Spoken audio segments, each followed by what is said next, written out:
اهلا بيكم في حلقه جديده من حلقات تعرف عن الفن. حلقه النهارده مختلفه ومليئه، هتكلم معاكم عن اهم واشهر الاعمال الفنيه من قديم الازل وحضاره من اقدم العصور. هاخدكم معايا في رحله الى الجنوب.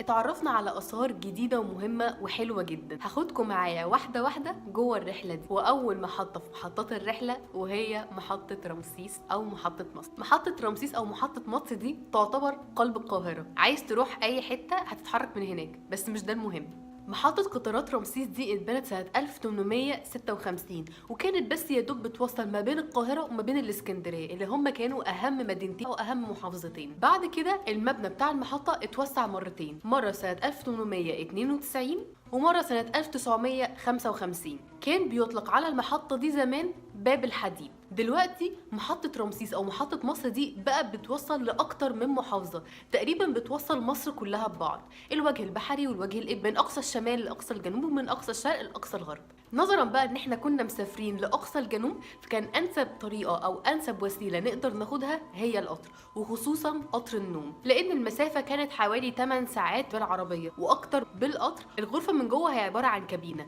والكابينة دي موجود فيها سريرين، واحد تحت وواحد فوق، واللي تحت بيتقفل وبيتحول لكنبة، وكمان في حوض صغير وحاطين فيه بقى فوط وصابون وكده حاجات صغيره يعني. وبيبقى فيه كمان ترابيزات ان احنا نقعد ناكل عليها، بتبقى زي دايننج تيبل كده صغيره بتتركب في الحيطه بتاعه الكابينه ونقدر نقعد ناكل عليها. وكمان في باسكت صغير وفي شماعه وفي دولاب، في حاجات كتير جدا في اوضه صغيره جدا مساحتها تقريبا 5 متر، يعني حاجه صغيره جدا.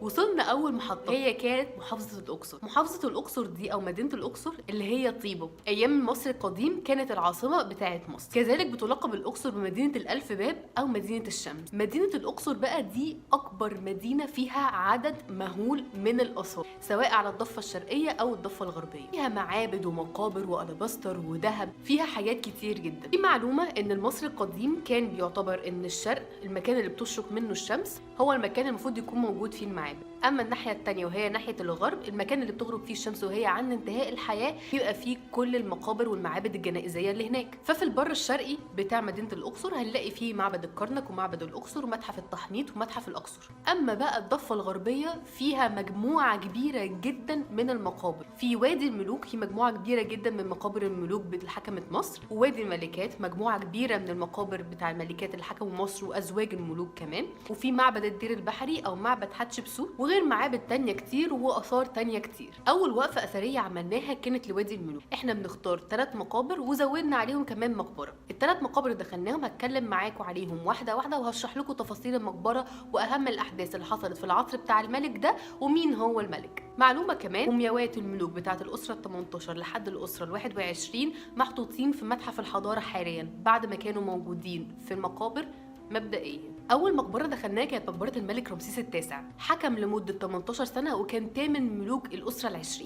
كان في صعوبات ومشاكل اقتصاديه اثناء حكمه، وده هنلاقيه باين جدا على الجدران اللي موجوده في المقبره بتاعته. من جوه هنلاقي ان المقابر مش غنيه قوي زي المقابر التانية، ما كانوش بيشتغلوا فيها على طول بشكل دائم، اشتغلوا بصوره متقاطعه علشان البلاط الملكي ما كانش قادر يتحمل نفقات اجور العمال. لما الملك مات تم دفنه في بهو الاعمده، لان المقبره بتاعته ما كانتش لسه خلصت. تم العثور في الوقت ده على وثائق بتبين ان هو المقابر كانت بتتسرق، وساعتها طلع قرار ان المومياوات ما يدفنوش في المقابر بتاعتهم ويدفنوا في اماكن تانية مستخبيه محدش يعرف عنها حاجه.